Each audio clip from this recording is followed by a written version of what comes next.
حسبنا الله ونعم الوكيل، نعم المولى ونعم النصير. لا حول ولا قوة إلا بالله العلي العظيم. أعوذ بالله من الشيطان اللعين الرجيم.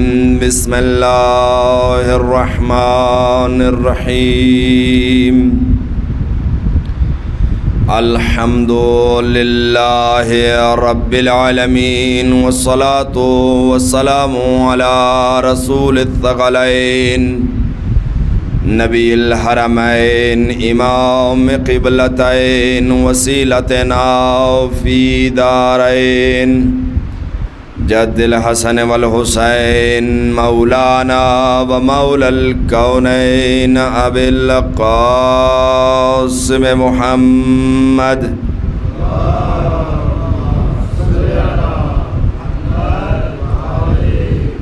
والصلاة والسلام على آلہ الطیبین الطاہرین المعصومین المظلومین المنتخبین المنتجبین الاکرمین الاقربین الذین اذهب اللہ عنہم الرجس وطہرہم تطہیرا.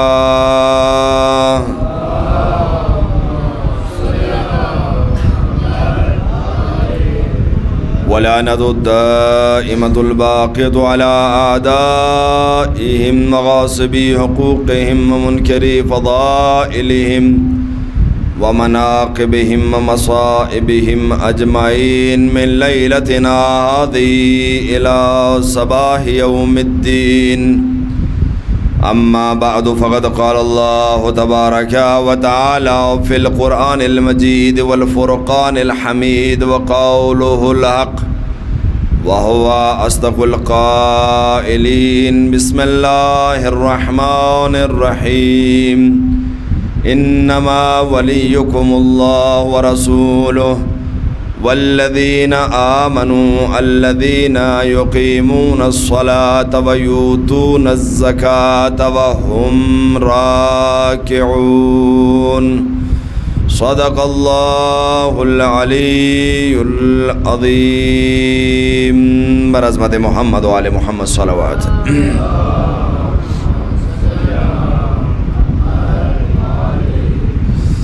ارباب اعضاء، عزاداران امام مظلوم کربلا، سوگواران سید الشہداء مظلوم کربلا کی فرش عزا پہ تشریف لا کر عزائے امام حسین علیہ السلام میں اپنی عقیدتوں کی حاضری دینے والوں، یہ سلسلہ مجالس کی 10ویں کڑی، سلسلہ گفتگو جو ولایت اور ہماری ذمہ داریوں کے عنوان سے آپ حضرات کے سامنے 1 محرم سے آج شب عاشور تک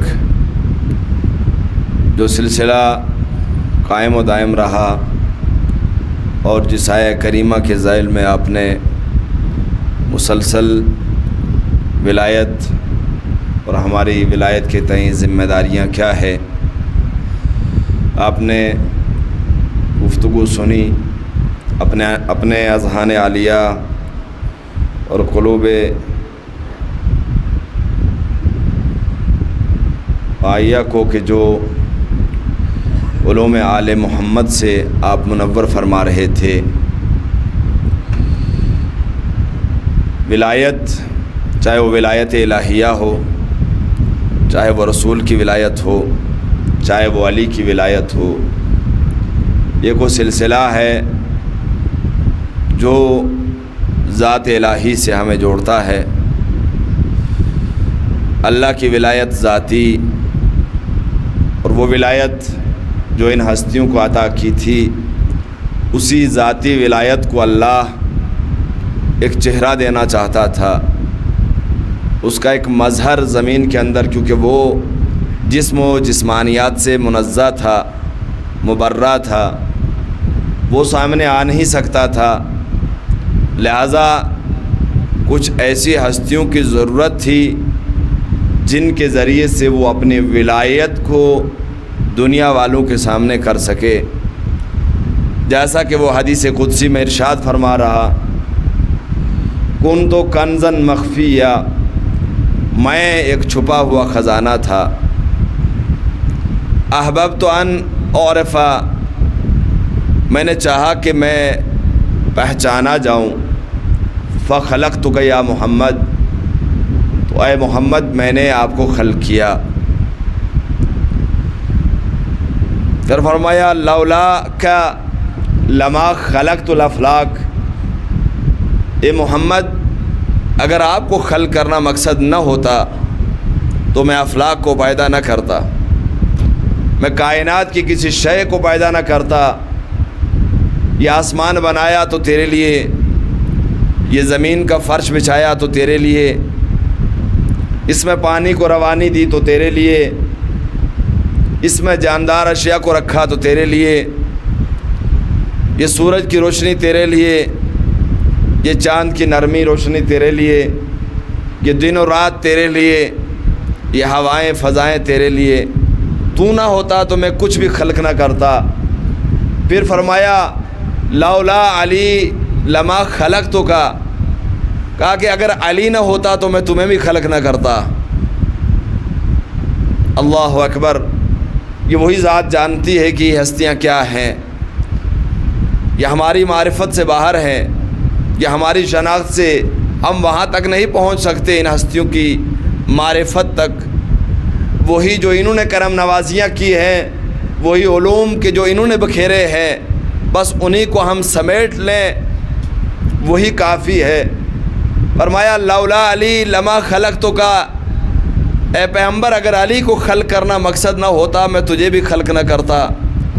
پھر حدیث قدسی یہی نہیں رکی بلکہ فرمایا لولا فاطمہ لما خلقتکما، کہ اگر فاطمہ کو خلق کرنا مقصد نہ ہوتا میں تم دونوں کو خلق نہ کرتا۔ ایک صلوات پڑھ دے عظمت محمد و آل محمد۔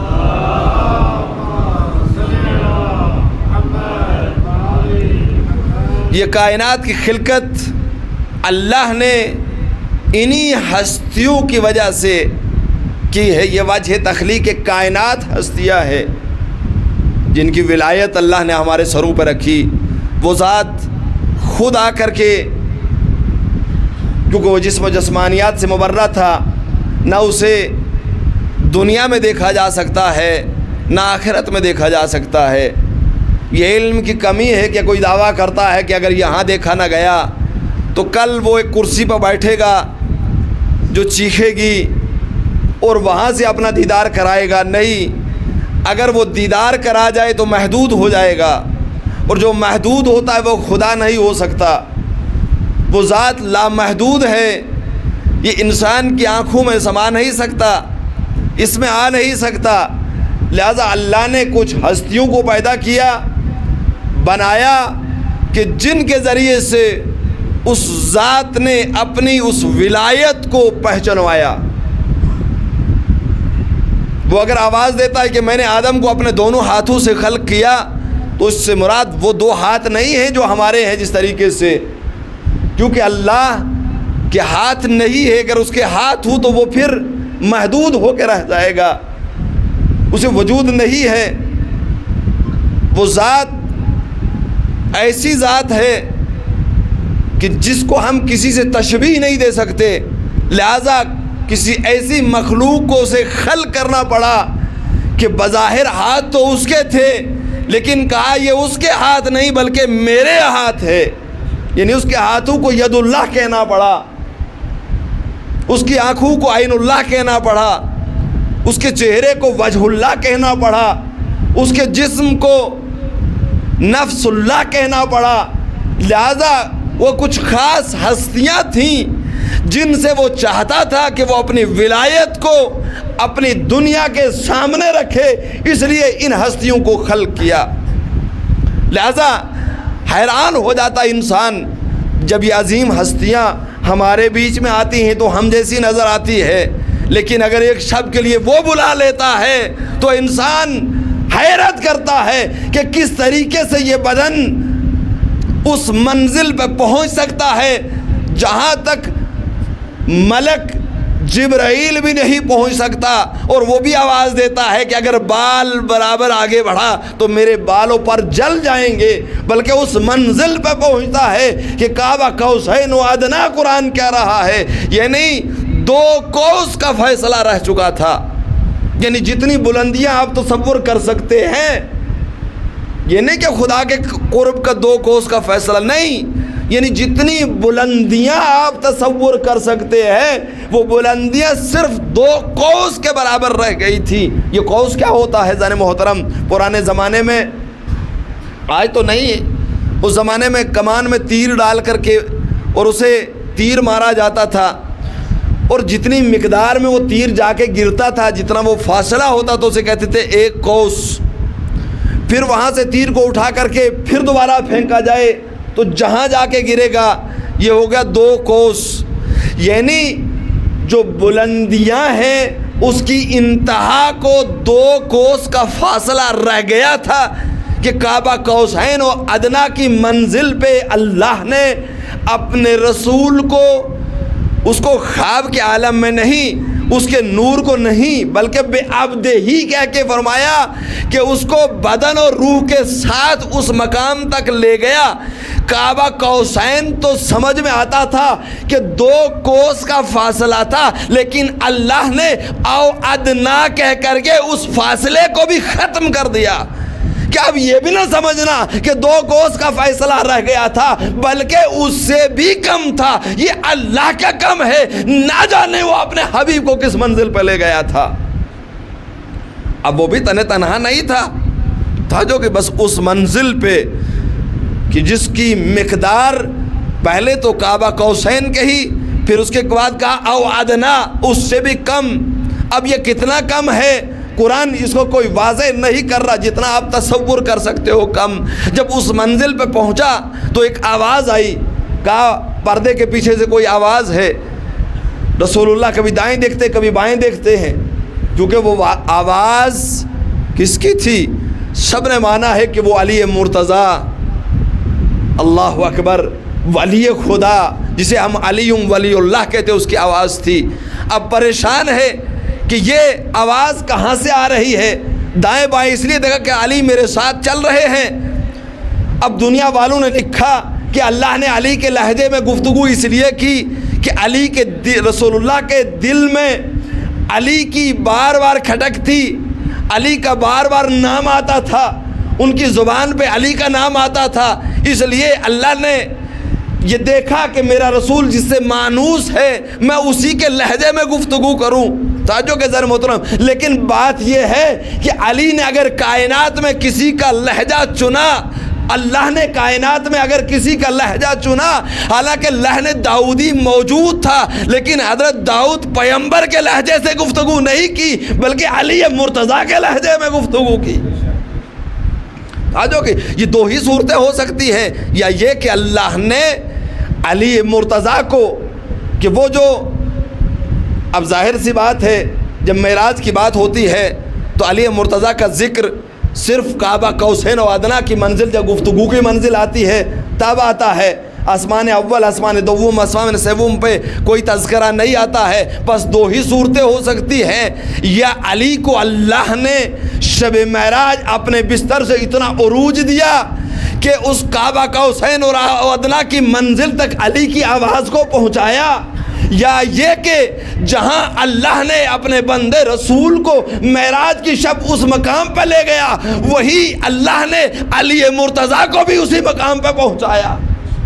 ایک صلوات پڑھ دے عظمت محمد و آل محمد پہ۔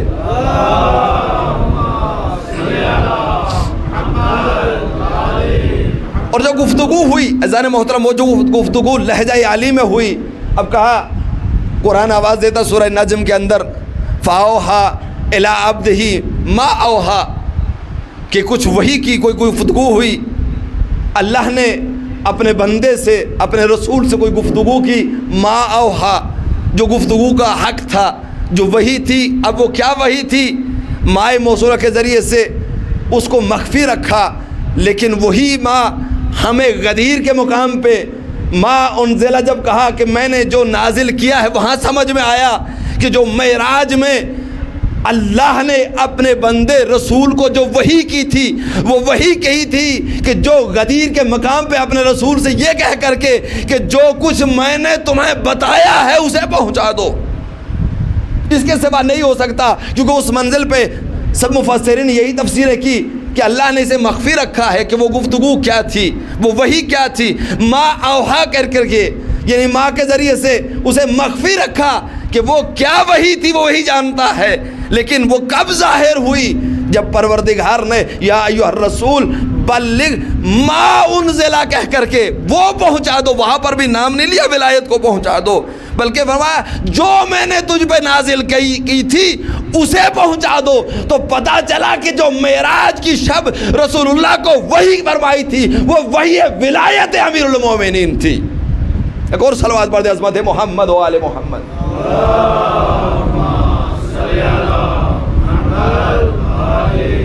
اب ظاہر سی بات ہے آپ لوگ ظاہر سی بات تھکے ہوئے دن بھر جلوس میں رہے، لیکن کیونکہ مجلس میں آپ تشریف لائے ہیں تو ظاہر سی بات ہے سننا ہے آپ نے، جو یہ وقت جو ہم نے یہاں پہ دینا ہے، اور ظاہر سی بات ہے یہ شب عاشور ہے، جتنی دیر جاگیں گے آپ لوگ اس میں ثواب بھی ہے، یہ ہمارے امتحان کی شب ہے، ہم کتنے اس میں کامیاب ہوتے ہیں۔ تو عزیزان محترم، ولایت جس پہ گفتگو ہو رہی تھی، یہ ولایت معمولی چیز نہیں ہے، اللہ خود بھی اس عہدے کو اپنے سے نسبت دیتا ہے، اپنے رسول سے نسبت دیتا ہے، اور اسی انداز میں ڈھلی ہوئی ایک آیت کہ اللہ کی ولایت اگر ہمارے لیے، رسول اللہ کی ولایت ہمارے لیے ہے، امیر المومنین علی کی ولایت اگر ہمارے لیے ہے، تو ہماری ذمہ داری کیا ہے؟ ایک دوسری آیت کے اندر اطیع اللہ، جہاں یہاں پر کہا نا انما ولیکم اللہ، وہاں فرمایا اطیع اللہ، اگر اللہ تمہارا ولی ہے تو تمہاری ذمہ داری ہے کہ تم اس کی اطاعت کرو، اطیع اللہ۔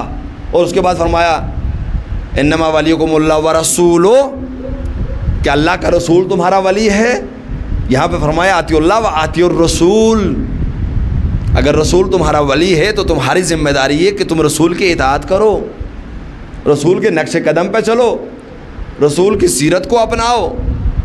اور وہاں اگر فرمایا کہ وہ کہ جو ایمان لائے، جو نماز قائم کرتے ہیں، جو حالت رکوع میں زکوٰۃ دیتے، وہ تمہارے ولی ہیں، تو یہاں پر فرمایا وَأُولِي الْأَمْرِ مِنْكُمْ، جو اللہ کی طرف سے تمہارے لیے صاحبان امر ہیں ان کی اطاعت کرو، یعنی اللہ کی اطاعت، اللہ کے رسول کی اطاعت اور صاحبان امر کی اطاعت۔ اگر وہاں اللہ کی ولایت، اللہ کے رسول کی ولایت اور اگر صاحبان امر کی ولایت ہے تو تقاضا یہ ہے کہ پھر ہم نے ان ہستیوں کی اطاعت کرنا ہے۔ کیسے اطاعت کریں بھائی؟ اللہ کی اطاعت کون دکھائے گا کہ اللہ ہم سے کیا چاہتا ہے؟ کار رسول کر کے دکھائے گا، جو رسول کرے وہ کرتے جاؤ، اللہ کی اطاعت ہو جائے گی۔ قرآن کہہ رہا ہے اس کو بھی، جو تم میں سے یہ چاہتا اللہ کی اطاعت کرے تو وہ میرے رسول کا اتباع کرے، ان کی اطاعت کرے، ان کی اطاعت میری اطاعت ہو جائے گی۔ اب رسول کی اطاعت کو کون بتائے؟ آج اگر ہم جا کر کسی مولانا صاحب سے پوچھتے ہیں تو وہ کچھ بتاتا ہے، دوسرے کے پاس پہنچتے ہیں وہ کچھ اور بتاتا ہے، تیسرے کے پاس پہنچتے ہیں کچھ اور بتاتا ہے، جتنی مسجدوں کے مولویوں کے پاس پہنچیں گے وہ اپنے طریقے سے بتائیں۔ ہمیں کیسے پتہ چلے کہ رسول کی سیرت کیا ہے، رسول کی اطاعت ہم نے کیسی کرنی ہے؟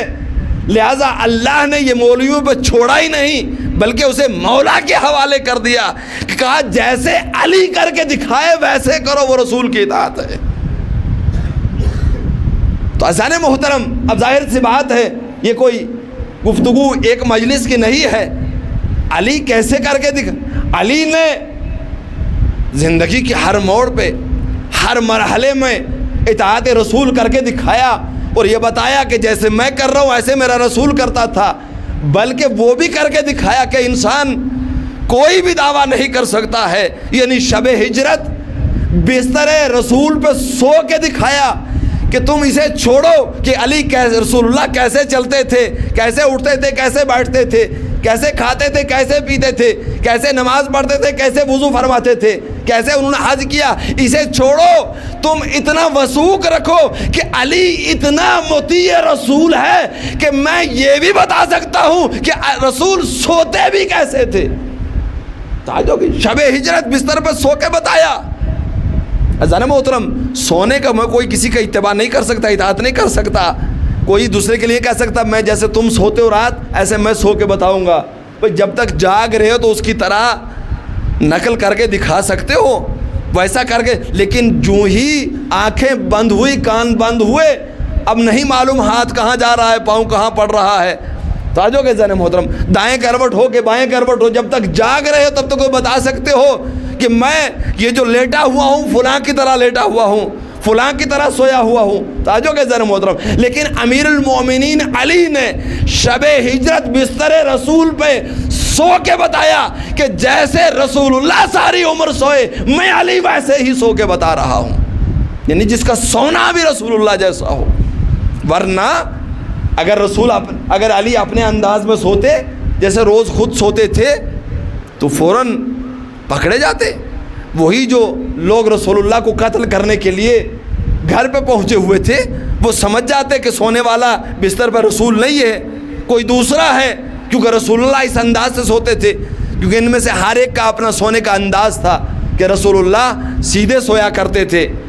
حسن و حسین کا جو تاریخ کے اندر یا جو کتابیں ادب کی ہیں اس کے اندر کہ ایک بھائی دھائیں سوتا تھا، ایک بھائی بھائیں سوتا تھا، اور منہ کے بل سونا منع کیا گیا ہے کہ اس میں دشمن علی سویا تھا۔ تو یہ ساری ان کے سونے کے بھی خاص انداز تھے، لیکن شب ہجرت علی اپنے طریقے سے نہیں سوئے، بلکہ آج جان رسول اللہ کی تبھی بچ سکتی تھی کہ جب علی رسول کی طرح بستر رسول پہ سوتے۔ اور اب ظاہر سے بات ہے، دنیا کا کہنا یہ بھی ہے کہ علی کا قد چھوٹا تھا، لیکن اللہ کی قسم شب ہجرت یہ قد اتنا ہی نظر آیا جتنا رسول اللہ کا تھا۔ صلوات پڑھ دیں عظمت محمد و آل محمد۔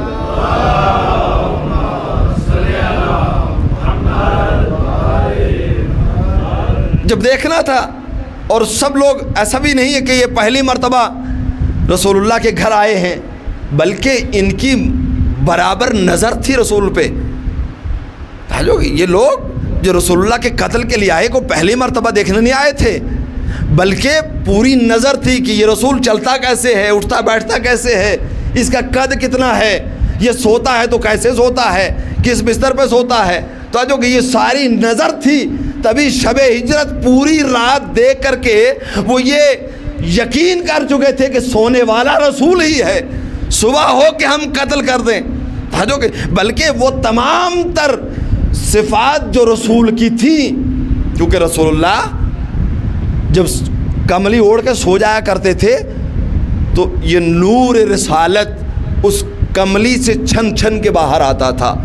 توجہ کے ذرا، جیسے آپ کسی روشنی کسی بلب کے اوپر کپڑا ڈال دے اور رکھ دے تو اس کپڑے کے بیچ سے نور باہر نظر آتا، اور جس سے آپ کو معلوم ہوگا کہ اس کپڑے کے نیچے کوئی بلب، کوئی ٹارچ، کوئی لائٹ رکھی ہوئی ہے۔ توجہ کی، ایسے جب رسول اللہ اپنے بستر پر سوتے تھے تو نور ان کے وجود اطہر سے نکلتا تھا، اور اسے تاریخ نے لکھا ہے یہ خاصہ وجود پیغمبر تھا۔ یہاں تک کہ وہ جو سفر کیا تھا جناب خدیجہ کے مال کو لے جا رہے تھے، تو جو جناب خدیجہ کی طرف سے ان کا جو مال کا حساب کرنے والا محاسب تھا، اس کی ڈیوٹی تھی کہ جو بھی دوران سفر آپ رسول کے اوصاف کو دیکھیں انہیں نوٹ کرتے رہنا۔ تو اس نے ایک بات یہ بھی نوٹ کی تھی کہ ہمیں رات کی تاریکی میں شمع جلانے کی ضرورت نہیں پڑتی تھی۔ جب رسول اللہ ہمارے بیچ میں بیٹھتے تھے تو اس کے نور سے ہم ایک دوسرے کو دیکھ لیا کرتے تھے۔ یہ ان کے وجود کا نور تھا، رسول کے وجود کا نور تھا۔ یہاں تک کہ ازواج مطہرات کہتی ہے کہ اگر دن میں ہماری سوئی کپڑا سیتے ہوئے کھو جائے تو ہم رات میں رسول اللہ کا انتظار کرتی تھی کہ وہ گھر کے اندر تشریف لائے تاکہ دن کی روشنی میں کھوئی ہوئی سوئی رات کی تاریکی میں نور پیغمبر سے ہم اسے ڈھونڈ پائے۔ یعنی اتنا نور رسول اللہ کے بدن اطہر سے نکلتا تھا.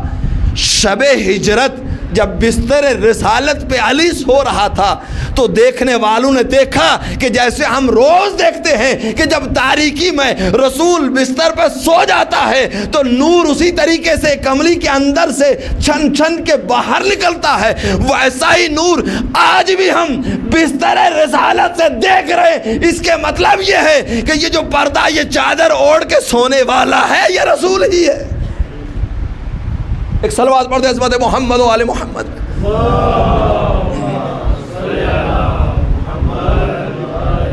یہ پورا یقین کر رہے تھے. اور دوسرا ایک خاصہ وجود پیغمبر کا یہ تھا، تاجوں کے ذمہ ایک خاصہ یہ تھا کہ رسول اللہ کے بدن اطہر سے خوشبو نکلتی تھی. یہاں تک مورخین نے لکھا ہے کہ ایسے کسی گل میں، کسی پھول میں ایسی خوشبو نہیں تھی، کسی ایسی عود و عنبر میں ایسی خوشبو نہیں تھی کہ جیسی وجود اطہر پیغمبر اکرم سے نکلتی تھی. بلکہ یہاں تک کہ کفار نے بھی لکھا ہے کہ جس گلی سے یہ گزرتے ہیں تو کئی دنوں تک وہ گلی معطر رہتی ہے، اس سے خوشبو آتی رہتی ہے. تو شب ہجرت بستر رسول سے انہیں وہی خوشبو، ویسی خوشبو کا احساس ہو رہا تھا جیسے روز بدن اطہر رسول سے خوشبو کا احساس کرتے تھے. تو عزیزان محترم، ان کے وجود اور ان کے نور میں کوئی فرق نہیں ہے.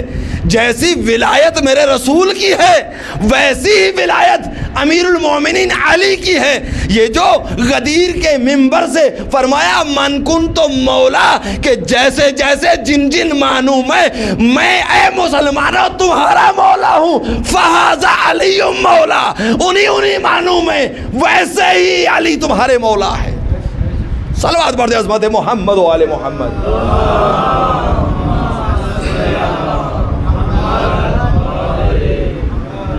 جو کہ ذرا محترم، ان میں کوئی نہ وجود کے اعتبار سے، نہ نور کے اعتبار سے، نہ قول کے اعتبار سے، نہ فعل کے اعتبار سے، نہ سیرت کے اعتبار سے کسی اعتبار سے فرق نہیں ہے. 25 سال بعد بھی بعد وفات پیغمبر جب علی محراب میں آئے نا تو تمام پیچھے کھڑے صفوں میں اصحاب نے کہا کہ ہمیں 25 سال پہلا دور یاد آ گیا ہے. ایسا معلوم ہو رہا ہے کہ نبی ہمیں نماز پڑھا رہے ہیں. تو اس کا مطلب کچھ نہ کچھ فرق تو رہا ہوگا جو سب یہ کہتے ہوئے نظر آئے کہ آج ہم نے ویسی نماز پڑھی ہے کہ جیسے رسول اللہ پڑھایا کرتے تھے. تاریخ کا جملہ ہے محترم، جس سے کوئی انکار نہیں کر سکتا ہے. توجہ کے ساتھ اس کا مطلب جو علی کا کردار ہے، جو علی کا عمل ہے، وہ رسول اللہ کا عمل ہے. اور جو رسول اللہ کا عمل ہے تو وہ تو وما ینطق عن الہوی ان ہوا الا وحی یوحی کا مصداق ہے. اس کا عمل وہ ہے جو ارادہ الہی اور منشاء الہی ہوتا ہے. ایک صلوات پڑھ دے عظمت محمد و آل محمد.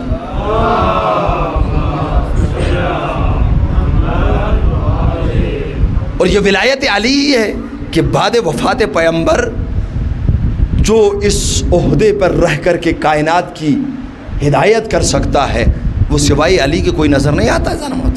تاریخ کا دامن وقت میں گنجائش نہیں ہے کہ میں ایک بات آپ لوگوں کے سامنے آج مختصراً تاکہ بات مکمل ہو جائے عزیزان محترم، ورنہ بہت کچھ کہنے کے لیے تھا کہ یہ ولایت علی جو اللہ کا ایک بہت بڑی نعمت جو ہمارے لیے ہے، اور یہ ایک ایسا عہدہ عزیزان محترم. آج جب ولایت کی بات کی جاتی ہے، آج جب مولا کی بات کی جاتی ہے توجہ کی عزیزان محترم، تو فوراً جو تبادر ذہنی ہے وہ نہ اللہ کی طرف جاتا ہے، نہ رسول اللہ کی طرف جاتا ہے، بلکہ علی مرتضیٰ کی طرف جاتا ہے. جو کہ جب بھی مولا کی بات کی جائے اور اس میں کوئی کنایا نہ ہو، کوئی اشارہ نہ ہو، جو کہ کوئی اس میں علامت نہ ہو، جب مولا کی بات کی جائے تو ذہن جاتا ہے وہ ذات علی کی ہے.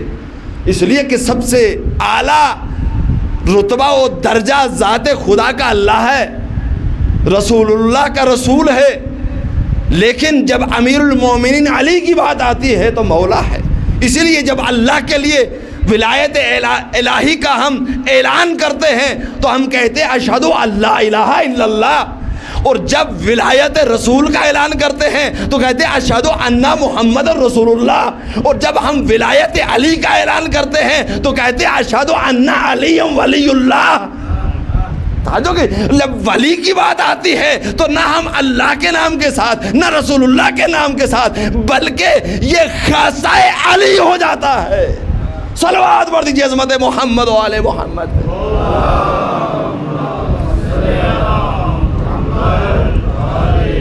یہ ولایت علی معمولی چیز نہیں ہے زان محترم. اگر آپ غور کریں تو یہ وہ چیز ہے کہ جس نے انبیاء کو نبوتیں، رسولوں کو رسالتیں عطا کی.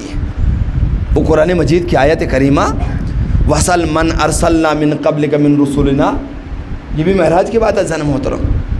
یہ آیت کریمہ جو قرآن کے اندر روم کے بادشاہ نے دیکھی،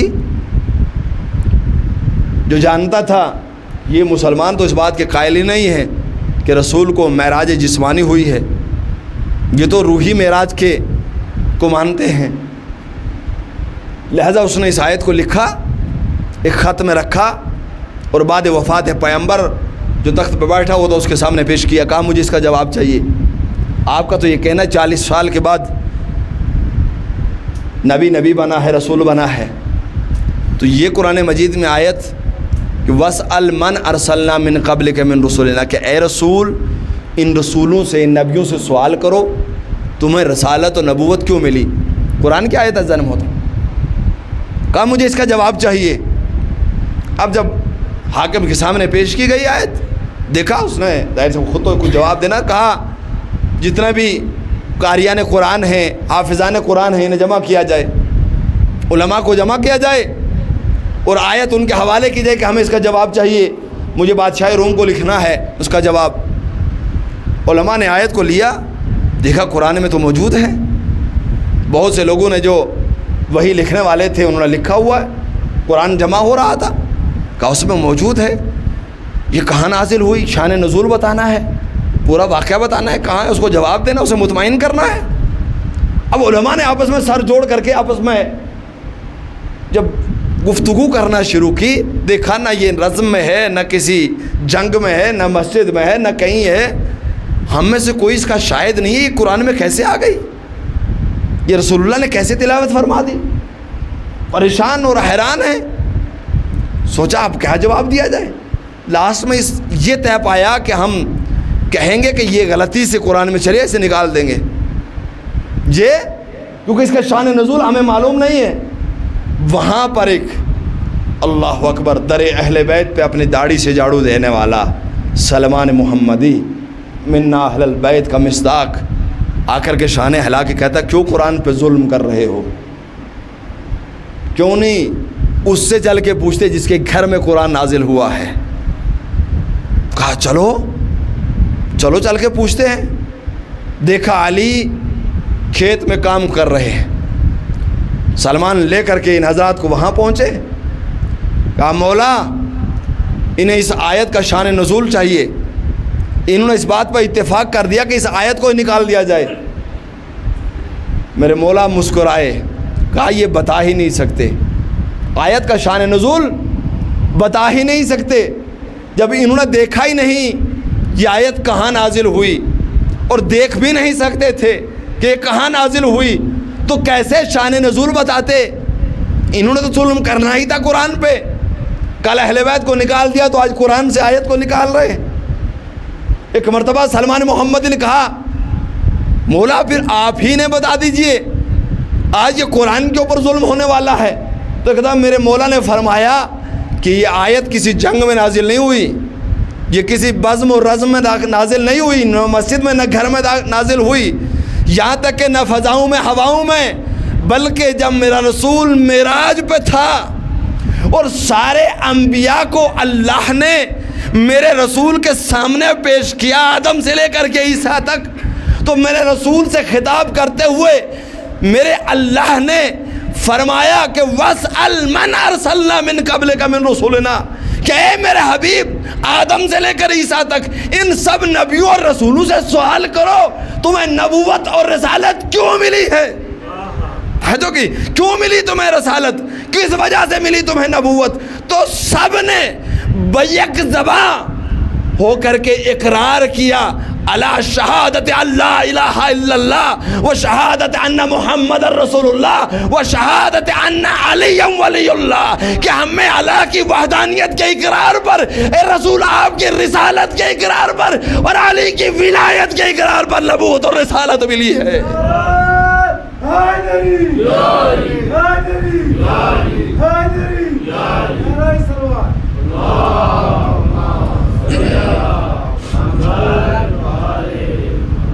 تو یہ ولایت معمولی چیز نہیں ہے، یہ ولایت وہ ہے کہ جس کے اقرار پہ نبیوں کو نبوتیں، رسولوں کو رسالتیں عطا ہوئی ہیں۔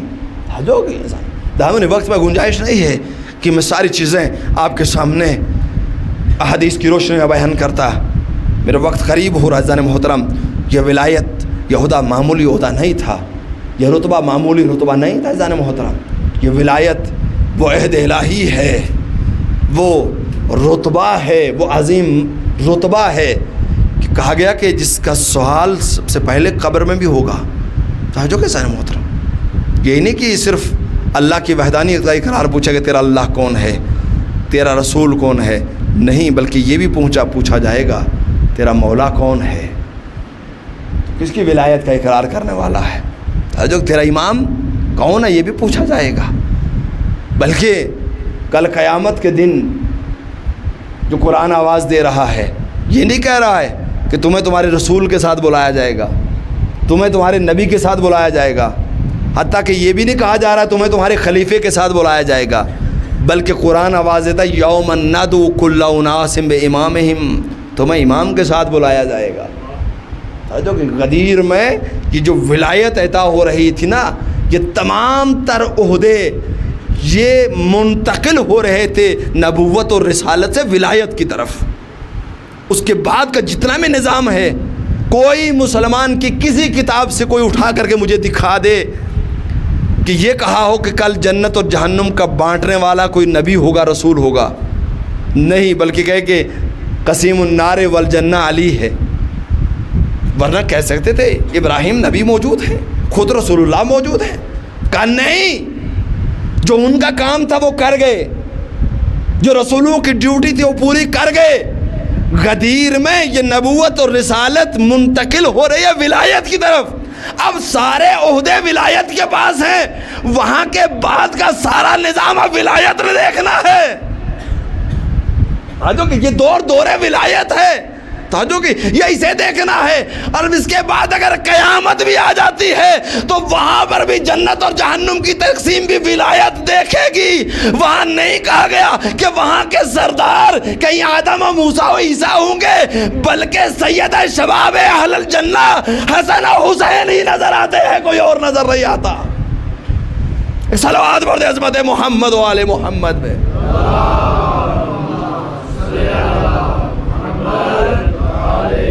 جو کہ لہذا اس کے بعد کا بھی جتنے بھی منازل ہیں، قبر میں سوال جہاں اللہ کی وحدانیت کا ہوگا، توحید کا ہوگا، رسول کی رسالت کا ہوگا، وہی پوچھا جائے گا۔ میں تو کہتا ہوں واقعہ بس وہی ربط مصائب ہو جائے اسی سے ہی۔ ماں کو بھی نہیں معاف کیا گیا۔ مولا کائنات امیر المومنین کی مادر گرامی فاطمہ بنت اسد کا انتقال ہوتا ہے اور رسول اللہ کی خدمت میں آ کر کے خبر دیتے بس یہ آخری، اور اس سے ربط مصائب ہو جائیں گے۔ دوستوں آپ گھڑیاں دیکھنا شروع ہو گئے، مجھے معلوم ہے آپ تھکے ہوئے، لیکن شب عاشور ہے عزیزان محترم، اس میں ذکر محمد بنسبت دیگر شبوں کے تھوڑا سا بڑھانا چاہیے۔ ان کی وفات ہوتی ہے، رسول اللہ کی خدمت میں خبر لے کر کے علی آتے ہیں اور آ کے کہتے ہیں آقا یا رسول اللہ میری مادر گرامی کا انتقال ہو گیا۔ میرے رسول فرماتے ہیں یہ نہ کہو میری ماں کا، بلکہ کہو آپ کی ماں کا انتقال ہو گیا۔ کیوں؟ کہا امی بعد امی، وہ میری ماں تھی، میری ماں کے بعد میرا بچپنا تھا اور میری ماں کی وفات ہو گئی۔ جس نے مجھے پالا ہے وہ فاطمہ بنت اسد ہے، جن کی آغوش میں پلا ہوں وہ فاطمہ بنت اسد ہے۔ وہ صرف تیری ماں نہیں تھی بلکہ میری بھی ماں تھی۔ روایت تاریخ بتاتی ہے رسول اللہ نے اپنی ابا کفن کے لیے دی ہے، خود جا کر کے قبر بنوائی، اور قبر بنوانے کے بعد خود قبر میں اترے اور اتر کر کے اپنا پورا وجود قبر میں مس کرتے ہیں، قبر سے کہتے ہیں میری ماں پہ فشار قبر نہیں ہونا چاہیے، قبر سے کہتے ہیں عذاب قبر میری ماں کے لیے نہیں ہے، فاطمہ بنت اسد کے لیے ضمانت دے رہا رسول۔ ملائکہ اور فرشتے خادم ہیں رسول کے، اور جب رسول ضمانت دے بھلا کسی فرشتے کی مجال ہے وہ سوال کر پائے؟ اور قبر میں اتارا، اب اتارنے کے بعد سارے اصحاب منتظر ہیں رسول اللہ قبر سے ہٹیں، دور ہوں، کہ اتنے میں رسول اللہ کی زبان سے ایک جملہ جاری ہوا، ابنوں کے ابنوں کے ابنوں کے، تمہارا بیٹا تمہارا بیٹا تمہارا بیٹا۔ بعد میں اصحاب نے پوچھا یا رسول اللہ یہ آپ کی زبان پہ کیا اچانک ابنوں کے ابنوں کے یہ کلمہ آیا؟ تو میرے رسول نے فرمایا کہ میری ماں سے پہلا سوال اللہ کی وحدانیت کا تھا، پھر میری رسالت کا تھا، انہوں نے اقرار کیا۔ جب علی کی ولایت کا تذکرہ آیا، جسے کہتے ہیں نا شرما گئیں کہ میرا تو بیٹا ہے، تو میں نے سہارا دیا، کہا شرماؤ نہیں، یہاں جب تک کہ جواب نہیں دو گے، کہا اس لیے میں نے ان کو سہارا دیا کہ کہو میرا بیٹا علی میرا ولی ہے، میرا امام ہے۔ حضرت کے ذرا محترم، ماں کو بھی معاف نہیں کیا گیا، جائے کہ کسی اور کو قیامت کے دن سوال کرنے سے معاف کیا جائے گا۔ عزیزان محترم، ولایت کل قیامت کے دن وقفوہم، ملائکہ آواز دیں گے انہیں روکو، یہ جو اعمال اپنے سروں کے اوپر اعمال کی ٹوکریاں لے کر کے جا رہے ہیں انہیں روکو۔ قرآن کہہ رہا ہے وقفوہم، میں کوئی روایت نہیں سنا رہا ہوں، مجھے معلوم آج آخری مجلس ہے اور کل شام غریبہ مسائل بھی بڑھے جائیں گے۔ بہت میں نے کہا بہت باتیں تھی ولایت کے سلسلے میں کرنے کے لیے، لیکن عزیزان محترم نہیں کر پایا۔ کہا وقفوہم، انہیں روکو، انہم مسئولون، قرآن کہہ رہا ہے ان سے کچھ سوال کرنا ہے، ابھی کچھ سوال باقی ہیں، انہیں ایسے نہیں بھیج دیا جائے گا، یہ اپنی عبادات کے اوپر ناز کرنے والے، انہیں ایسے نہیں بھیج دیا جائے گا۔ وقفوہم انہم مسئولون، یہ پروردگار اب ان سے کیا سوال کرنا ہے؟ آیا مسئولون عن ولایت علی ابن ابی طالب، یہ ابھی ولایت علی ابن ابی طالب کا جواب دیں گے، کیا اسے مانتے کہ نہیں؟ ولایت کا اقرار کرنے والے ہیں کہ نہیں؟ وقفوہم، انہیں روکو، انہم مسئولون، جا کے قرآن کھول کے دیکھ لینا، ان سے سوال کیا جائے گا۔ پوچھئے مفسرین سے کیا سوال کیا جائے گا؟ اب کوئی اور سوال تو نہیں کرنا اڑوس پڑوس کا، وہ ہو گئے سارے، کہا ولایت کا سوال کرنا ہے، سمجھو گے کہ ولایت کے ماننے والے ہیں کہ نہیں؟ عزیزان محترم، یہ ولایت ہے کہ جس کا ہمیں پوچھ ہوگی، وہ چاہے ولایت الہیہ ہو، چاہے ولایت رسول ہو، چاہے ولایت امیر المومنین علی ہو، صرف علی نہیں بلکہ پورے 14 کی ولایت کا سوال ہونے والا ہے، پوچھا جائے گا، ہم سے بھی پوچھا جائے گا، ہم ماننے والے ہیں، صرف مانتے رہے یا ان کی بھی مانی ہے کہ اپنی من مانی کرتے رہے پوری زندگی؟ نہیں، ہم سے بھی سوال کیا جائے گا، علی کے ماننے والے ہیں تو کیا علی کے نقش قدم پہ چلنے والے کہ نہیں؟ حسین کے ماننے والے کیا حسین کے نقش قدم پہ چلنے والے کہ نہیں؟ ویسے جیسے کربلا والے تھے، وہ جو عمل وقت کی بات نہیں، ہم وقت نہیں دے سکتے مجلس کے لیے، ہم وقت نہیں دے سکتے نماز کے لیے، ہم وقت نہیں دے سکتے، ہم مال، ہم دوسری ساری چیزیں، ہزاروں بہانے ہوتے ہیں۔ وہ جو جان دینے کے لیے کہتے تھے کہ ایک مرتبہ نہیں، اگر 70 مرتبہ بھی ہمیں قتل کیا جائے تو پھر بھی اے فرزند رسول حسین آپ کو چھوڑ کے جانے والے نہیں۔ یہ تھے علی کی حسین کی ولایت کا اقرار کرنے والے، یہ تھے اپنے مولا کو مولا کہنے والے، کا ایک نہیں 70 مرتبہ بھی اگر ہمیں قتل کیا جائے پھر اٹھیں گے، یہی کہیں گے۔ کیونکہ جب میرے مولا نے شب عاشور یہ کہا نا، جب امتحان لینے کے لیے شب لی تھی، ورنہ عبادت کے لیے حسین کی عبادت میں کوئی کمی نہیں تھی زان محترم، کہ ایک شب لی تھی عبادت کے لیے نہیں، بلکہ ہمارے امتحان کے لیے، اصحاب کے امتحان کے لیے۔ ہمارا بھی آج امتحان ہے، وہ ہم سے بھی امتحان لیتے، تھک گئے تھے دن میں جلوس کرتے کرتے، ماتم کرتے کرتے، حسین نہیں تھکا تھا شب عاشور تک، 3 دن کا بھوکا اور پیاسا بھی تھا، پھر بھی نہیں تھکا تھا، اور پوری شب بیدار رہ کر کے کبھی ایک خیمے میں جاتے ہیں، کبھی دوسرے خیمے میں جاتے ہیں، کبھی تیسرے خیمے۔ حسین جانتے ہیں کل عصر عاشور تک میں نہ رہوں گا، شاید وہ بچیاں جن سے پیار کرتے تھے، وہ بہنیں، وہ مائیں جو کربلا والوں کی مائیں تھیں، بہنیں تھیں، بچیاں تھیں، ایک ایک خیمے میں جاتے ہیں۔ اللہ اکبر۔ یہاں تک روایت بتاتی ہے کہ مولا نے پہلے تو امتحان لیا اصحاب کا، یہاں تک کہا کہ میں شمع بجھا دیتا ہوں، تم میں سے جو جانا چاہے چلا جائے۔ اور شمع بجھانے کے اس لیے کہا کہ کوئی اٹھ کے جانے میں شرم محسوس نہ کرے کہ کیسے فرزند رسول کی آنکھوں کے سامنے ہم اٹھ کے چلے جائیں۔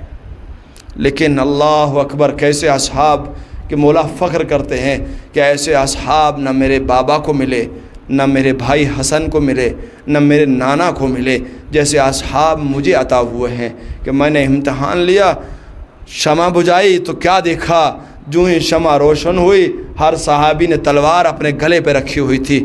مولا اگر پھر اصرار کیا بھیجنے کا تو ہم اپنے ہاتھوں سے اپنا سر قلم کر دیں گے۔ مولا ایک مرتبہ کیا، ہم 70 مرتبہ اپنے جان آپ پہ نثار کرنے کے لیے تیار ہیں۔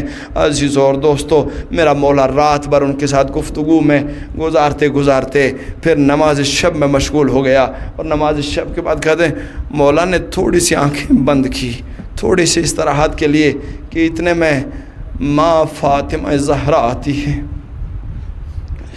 خواب کے عالم میں شب عاشور میں سارے مناظر کو چھوڑ چکا۔ خیمے میں کیا وصیتیں ہوئی، خیمے میں مائیں کیا کر رہی تھیں، وہ مائیں جو اپنے بچوں کو گودیوں میں بٹھائے ہوئے کنگھیاں کر رہی تھیں، تیار کر رہی تھی۔ بیٹا، ہر ماں کہہ رہی تھی بیٹا کل ان بچوں سے پہلے تم جا کر کے اپنی جان قربان کرنا، اپنا گلا پیش کرنا۔ یہاں تک کہ اصغر کی ماں بھی، علی اصغر کی ماں بھی کہہ رہی تھی علی اصغر تو چھوٹا ہے، لیکن اپنے گلو مبارک کو کل حسین کے لیے پیش کر دینا، اپنے بابا کے لیے پیش کر دینا۔ ہاں عزیز اور دوستو، میرے مولا نے خواب کے عالم میں کیا دیکھا، ماں آئی ہیں اور آ کر کے آواز دیتی حسین کل میں نے آج تیری مقتل کو میں نے اپنے بالوں سے صاف کیا ہے، اجرکم اللہ، خود آپ کو کسی غم میں نہ لو، حسین تیرے مقتل کو، تیری قتل گاہ کو میں نے اپنے بالوں سے صاف کیا ہے، ایک مرتبہ جا کے نظر کر لے۔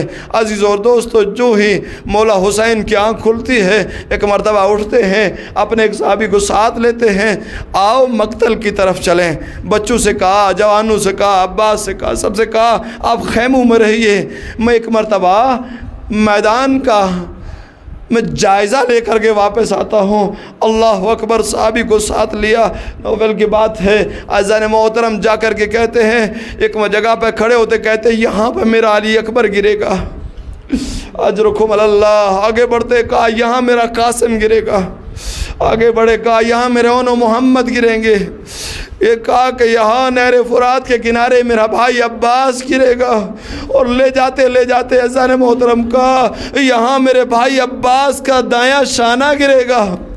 دوسرے مقام پہ پہنچے، یہاں میرے بھائی عباس کا بایاں شانہ گرے گا۔ یہ رات کے عالم میں، یہ شب عاشور کی باتیں کر رہا اذان محترم، یہ سارے میدان کا جائزہ لے رہے ہیں۔ پھر ایک نشیب میں جا کر کے بیٹھ گئے۔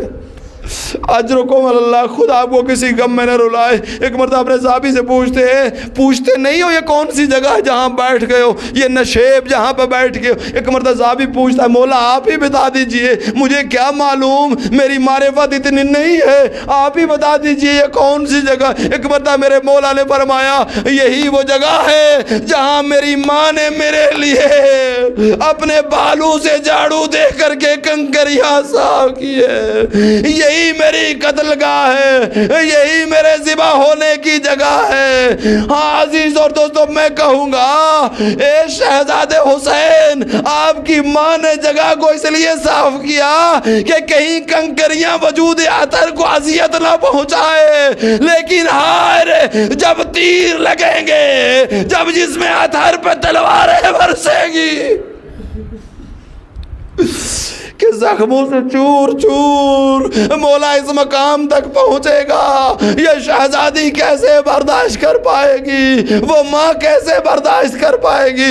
ہاں عزیز اور دوستو، آج شب عاشور ہے نا، مولا حسین کی مصیبت پڑی جاتی ہے نا آج کی رات۔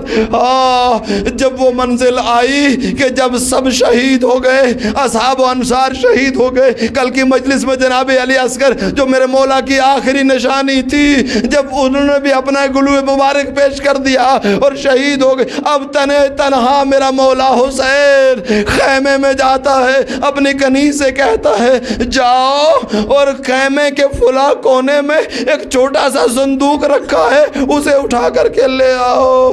کنیز نے پوچھا اس صندوق میں کیا ہے؟ کہا کسی کو بتانا نہیں، یہاں تک کہ زینب کو خبر نہ پہنچ جائے۔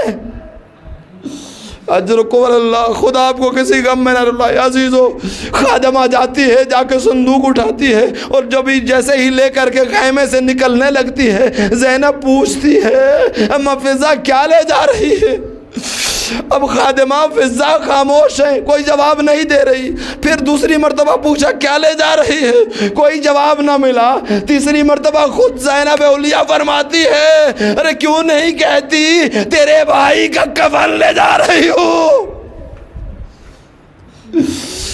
میں نے ماں کو خود دیکھا تھا اس کرتے کو سیتے ہوئے، اس کفن کو آمادہ کرتے ہوئے میں نے ماں فاطمہ کو خود دیکھا تھا، مجھ سے کوئی پوشیدہ نہیں تھا یہ صندوق، اسی کو میں سنبھال کے رکھتی رہی، مجھ سے کیوں چھپاتی ہو؟ ہاں عزیزو، وہ کفن لے کر کے مولا حسین کے خیمے میں جا کر کے حاضر کیا، مولا نے اس کرتے کو زیب تن کیا اور اس کے بعد اسے پارا پارا کیا۔ پوچھنے والوں نے پوچھا مولا اسے تو آپ کی ماں نے آپ کے لیے تیار کیا تھا، اسے پارا پارا کرنے کی وجہ کیا تھی؟ ایک مرتبہ میرے مولا نے جواب دیا کلش کیا جب ہمارے سر قلم کریں گے تو کہیں قیمتی کرتا دیکھ کر کے ہمارے بدن سے یہ کرتا اتار نہ لے کہ میرا جسم اطہر ننگا زمین کربلا پہ ہو جائے، اس لیے میں اسے پارا پارا کرتا ہوں تاکہ اشکیا دیکھ کر کے کہ یہ تو پارا شدہ لباس ہے، اسے لے جانے کا کیا فائدہ۔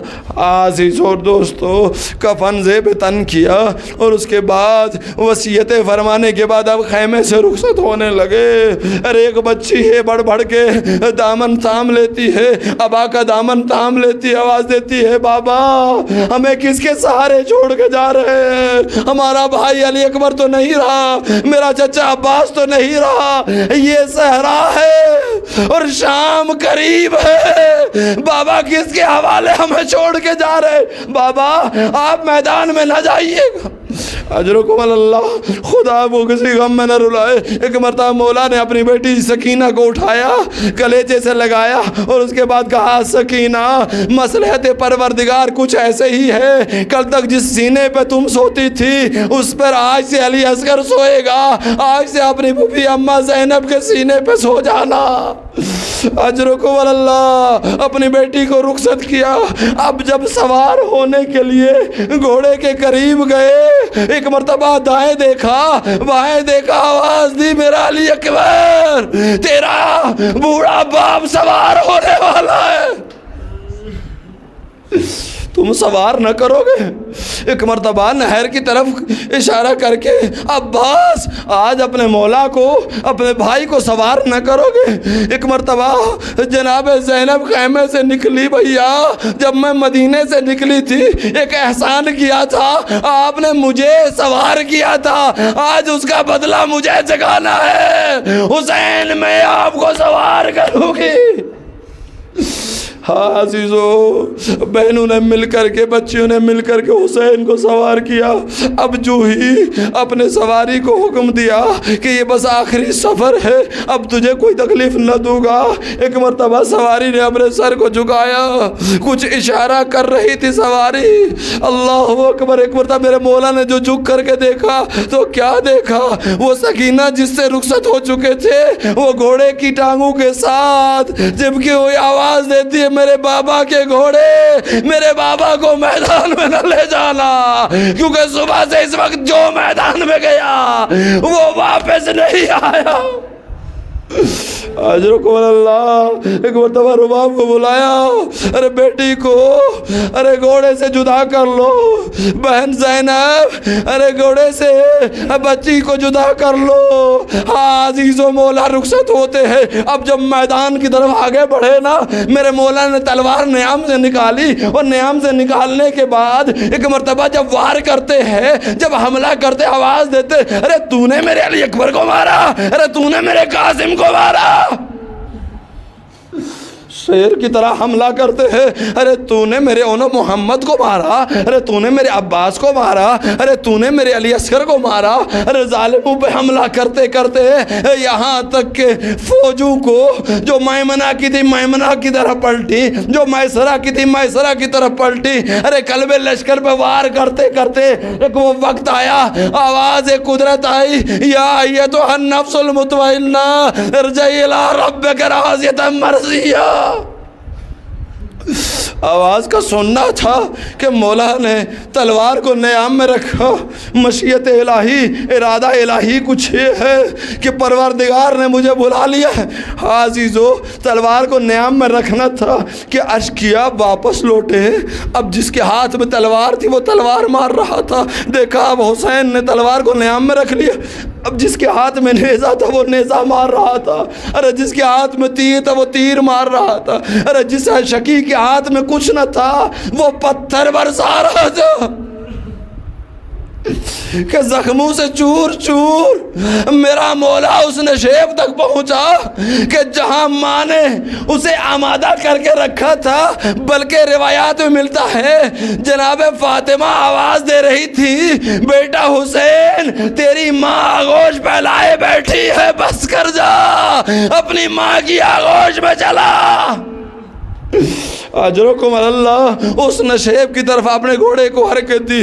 عزیزو اب حال یہ تھا، اتنے زخم تھے جس میں اثر حسین پہ کہ ایک مرتبہ گھوڑے سے کہا گھوڑے مجھے اس نشیب تک لے چل، لیکن جب گھوڑے نے دیکھا اب حسین خود سے زمین پہ نہیں آ سکتے، اپنے آگے کی دونوں ٹانگوں کو زمین کی طرف جھکایا کہ کہیں آرام کے ساتھ حسین کو زمین پہ اتارے، لیکن جو ہی جس میں اثر حسین ارے زین سے زمین پہ آ رہا تھا تو اتنے نیزے اور برچیاں بدن اطہر حسین پہ تھے کہ بدن کو کراس کرتے کرتے اور بدن اطہر زمین پہ آتے آتے کہ جب ملائکہ نے پوچھا ارے نہ بدن زین پہ ہے نہ زمین پہ ہے، بدن اطہر حسین کہاں ہے؟ ارے فرشتوں نے آواز دی ارے معلق ہے تیروں پہ کہ جو زمین پہ آ رہا ہے وہ جگہ جہاں فاطمہ زہرا اپنی آغوش کو پھیلائے بیٹھی تھی، جس میں اطہر حسین آغوش میں سجدہ الہی میں آ کے سر کو رکھا۔ ہاں عزیزو سر حسین زمین پہ آنا تھا کہ شمر لائیں آگے بڑھا کند خنجر لے کر کے کہ میں سب سے پہلے حسین کا سر قلم کروں گا۔ عزیزو جس میں اطہر پہ یہ ظالم ملعون سوار ہوا، ارے پشت گردن سے اب خنجر چلانا چاہا، لیکن کہا کہ ایسے نہیں بلکہ اذیت دے کر کے گلا قطع کروں گا، گلا قلم کروں گا۔ اس شکیر نے اس خنجر کو پتھر پہ مارا یہاں تک کہ جب وہ کند ہو گیا، اب اس کے بعد ارے گلوے اطہر حسین پہ اس خنجر کو چلانا شروع کیا۔ روایت بتاتی ہے 13 وار کیے، سر حسین تن سے جدا نہیں ہو رہا تھا۔ اب مفسرین نے لکھا ہے، بہت سے لوگوں نے لکھا ہے، اس کی وجہ یہ تھی جب بھی شکی وار کرتا تھا یا زہرا اپنا ہاتھ گلوے مبارک پہ رکھ لیتی تھی یا جب شکی وار کرتا تھا تو حسین کا 3 دن کا سوکھا ہوا گلا تھا کہ کٹ نہیں پا رہا تھا، اور تیسری وجہ وہی کہ شکی نے اس خنجر کو اتنا کند کر رکھا تھا کہ حسین کا گلا تن سے جدا نہیں ہو پا رہا تھا۔ آخری وار تھا کہ تن سے جدا سر ہوا، نوک نیزہ پہ معلق، حسین آخری قربانی اپنی جان کی بھی دے کے اسلام کو نجات دے گئے، دین کی حفاظت کر گئے۔ انا للہ و انا الیہ راجعون، رضا بقضائہ تسلیما لامر مولا۔ پروردگار ہماری اس عبادت کو قبول فرما، ان آنسوں کو رومال زہرا میں جگہ عنایت فرما۔ اس ذکر کے صدقے میں پروردگارہ ہماری اس میں کوئی کوتاہی ہے تو اسے معاف فرما۔ اس ذکر کے صدقے میں حاضرین کے تمام نیک حاجات کو پورا فرما۔ حاضرین نے جو نظر و نیاز پہلی محرم سے اس وقت تک تبرک کی صورت میں اور نظر و نیاز دامے دیمے سخنے قدمیں جو اس عزاداری میں شرکت کے، پروردگارہ اسے قبول فرما۔ اس کے صدقے میں انہیں زمینی آسمانی آفات و بلیات سے محفوظ فرما، ہر طرح کی وبا، بیماری، سحر، جادو، نظر بد سے محفوظ فرما، ظالمین کی ظلم سے محفوظ فرما، ان کی تمام تک نیک حاجات کو پورا فرما، ہر مشکلات کو دور فرما۔ پروردگارہ جو بے روزگار ہیں انہیں روزگار عطا فرما، جو صاحبان روزگار ان کی روزیاں برکت عطا فرما۔ پروردگار جو مریض ہیں انہیں شفاء کامل و عاجل عنایت فرما۔ پروردگارہ جو بے اولاد ہیں انہیں اولاد عطا فرما، جو صاحبان اولاد ہیں ان کی اولاد کو صراط حق، صراط آل محمد پہ چلنے اور آزادار امام حسین بننے کی توفیق عنایت فرما۔ حجت یگانہ کو ہم سے، ہمارے اعمال سے راضی و خوشنود فرما۔ یہ پرسہ ان کی بارگاہ پروردگارہ قبول فرما، ان کے ظہور میں تعجیل فرما، ہمیں ان کے اوان انصار میں شمار فرما۔ تقبل منا انک انت السمیع الدعاء، وآخر دعوانا الحمد للہ رب العالمین۔ واہ حسین۔